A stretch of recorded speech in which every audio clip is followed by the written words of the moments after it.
Assalamualaikum to our dearest lecturer, Dr. Suryani and Dr. Zairihan. Today we're gonna do a presentation about our studies, which is the Keynesian School.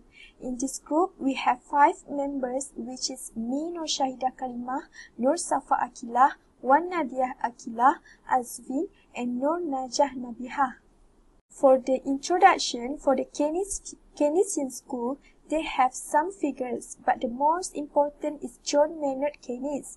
The school began with the publication of Keynes' The General Theory of Employment, Interest and Money in 1936 and remains a major presence in orthodox economics today. It arose out of the neoclassical school, Keynes himself being steeped in the Marshallian tradition, although Keynes sharply criticized certain aspects of neoclassical economics. View the Keynesian School. The historical background of the Keynesian School. The point is, Keynes' ideas were given added impetus by the Great Depression of the 1930s. After the Great Depression began, many economists in the United States advocated policies that later would be called Keynesian. Keynesian thinking also had its roots in the spreading concern about secular stagnation or a declining rate of growth. The Keynesian School development since Keynes. The economists prominent among them were Alvin Hansen and Paul Samuelson. Next, economists had moved their version of Keynes' approach to economy directly into the mainstream of macroeconomic theory. Third, journal article by John R. Hicks, Mr. Keynes and the Classic, a suggested interpretation. Last, Keynes' theory of the interest rate and therefore his theory of equilibrium income was indeterminate. But not least for introduction, Alvin H. Hansen, one of the figures from a Keynesian school. His age from 1887 until 1975. He was born in Vibot, South Dakota. One of his contributions is he published Business Cycle Theory 1927, a book that earned him a reputation as being one of the nation's leading macroeconomic scholars. He realized some economics students included such prominent economists as F.C. Domar, John Dunlop, Walter Salon, Paul Samuelson, and others. Assalamualaikum warahmatullahi wabarakatuh. My name is Wan Nadia Akilah binti Wan Nurjajasri, metric number S54325. Today I want to present about main principles of Keynesian School. Have 5 major principles of Keynesian School. First, macroeconomic emphasis. Second, demand orientation. Third, instability in the economy. Fourth, wage and price rigidity. 5, activity, fiscal and monetary policies. So, macroeconomists emphasize that Keynesian and his followers concern themselves with the determinants of the total or aggregate amounts of consumption, saving, incomes, output, and employment. Demand orientation is a concept that optimal economy performance could be achieved and economies prevented by influencing aggregate demand, co-activity stabilization, and economy intervention policies by the government. The matter can be explained. Keynesian economists stress the importance of effective aggregate expenditure as the immediate determinant of national income, output, and employment. Employers will not ask employees to produce goods that can't be sold because demand for their products is weak, instead from lay-off workers. For instability in the economy is managing the money supplies and lower interest as a solution to economy woes. But they generally try to avoid the zero-bound problem because investment spending is determined jointly by the rank of interest and the marginal efficiency of capital, or the expected rank of return above the cost on new interest. Wage and price rigidity. Keynesian pointed out the wages tend to be inflexible downward because of such institutional factor. So, responsibly to change in supplies and demand resulting in periodic shortages and surpluses, especially labor. Cost understanding between employer and their workers that wages will not be cut during downturn just to be temporary. Then firm respond to lower sales by reducing production and discharging or laying off workers, not by insisting on wage cut. Last is activity fiscal and monetary policies. Keynes advocated for increased government expenditure and lower tax, the latter increasing private consumption spending to stimulate demand and put the global economy out of the depression. The intervention of government in economic processes is an important part of Keynesian arsenal for battling unemployment, underemployment, and lower economy demand. Major contributions to economic theory. In the general theory consists of several interrelated elements, which is consumption function, investment, liquidity preference, equilibrium income and employment, and policy to promote full employment and stability. Consumption function. Keynes point to a fundamental psychology law concerning the relationship between consumption and income. Change in consumption and savings due to movement along the consumption function, not due to shift in the consumption function. Investment. Keynes define economic investment as the purchase of capital goods.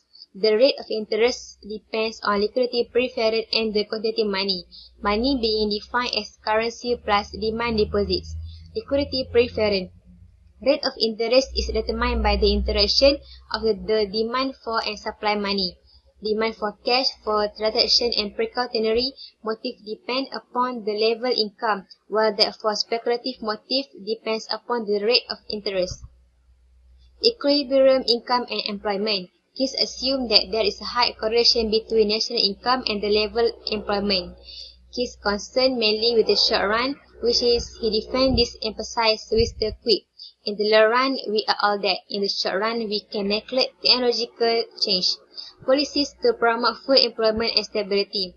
Propose a large government role to stabilize the economy at full employment. Low and stable interest rates to encourage private investment. Other contributions. Cooperative statistics. Economic theory is based on the idea of equilibrium. Summerson's cooperative statistics method compares two states of equilibrium without considering the path of adjustment.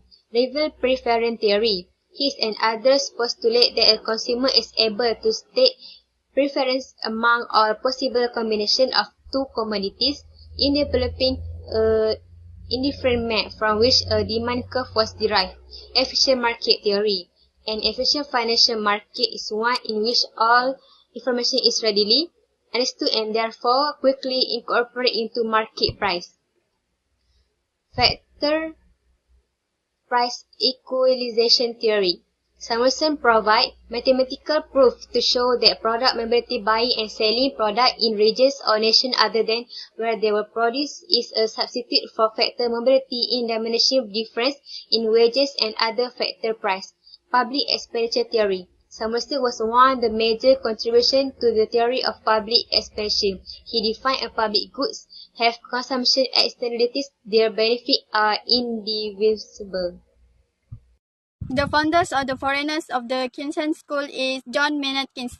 John Maynard Keynes was born on 5 June 1883 at the Hospital of Cambridge in England. He was the firstborn of John Neville Keynes, his father, and Florence Ada Keynes, his mother, following by his two siblings. The first is Margaret Neville Keynes in 1885 and Geoffrey Keynes in 1887.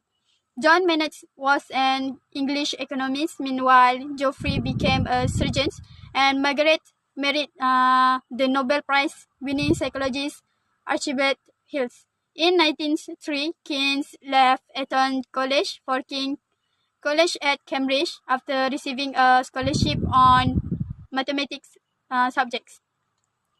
The teachers Alfred Marshall's backed Keynes to become an economist, but Keynes' own inclinations drew him towards philosophy.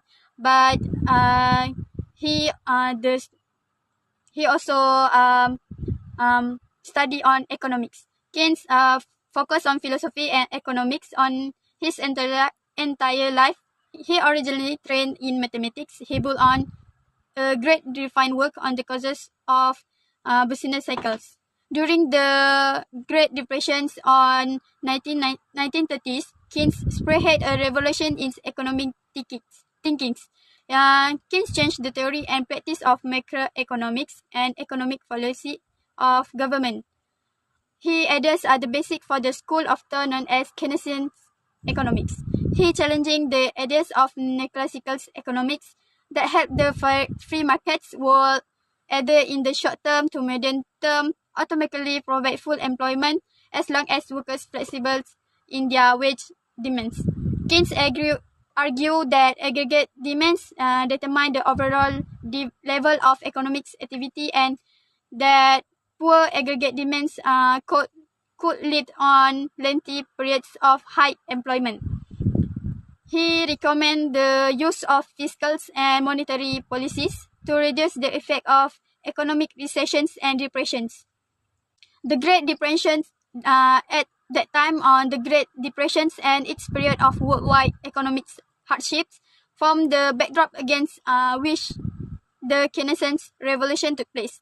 He detailed this idea in his magnum opus in his book, The General Theory of Employment Interest, and it's published on 1936. He died on 21 April 1946 at the age of 62 at Tilton near Philly, Sussex, England. And almost all capitalist governments had begun adopting the Keynes policy recommendation by the end of the 2 decades after Keynes' death. And until now, the Keynesian, some countries still use the Keynesian economics. Conclusion of the Keynesian School. As we know, Keynesian is divided into two, which is post-Keynesian and change to the new Keynesian. For the post-Keynesian, such as new Ricardian view, pronounced cyclical instability, marketing pricing, need for income policy, and endogenous money. First, marketing pricing. Prices are set by oligopolistic corporations. The firm finance investment largely from direct profit to achieve their desired level of profit and therefore realize their investment plan. Second, need for an income policy. An income policy limits the average annual wage increase to the nation's annual rate of productivity growth. Third, pronounces cyclical instability.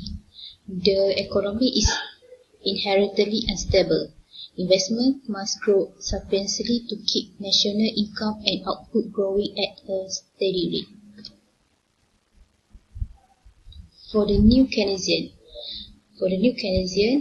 such as efficiency wage, formal and implicit contract, manual cost, and inside-outsider theory. First, manual cost. Some firms must incur costs when they lower price. For example, a restaurant must print a new menu. Second, formal and implicit contract. New Keynesian point out the union often sign long-term contract containing built-in nominal wage increase. Third, efficiency wage. As efficiency wage is an above-market clearing wage, the minimize an employer wage cost per effective unit of labor service employed. In conclusion, Keynesian economics still have a strong powerful in the century, although it has over 50 years, but still have useful for many countries using Keynesian economics to solve the economic recession.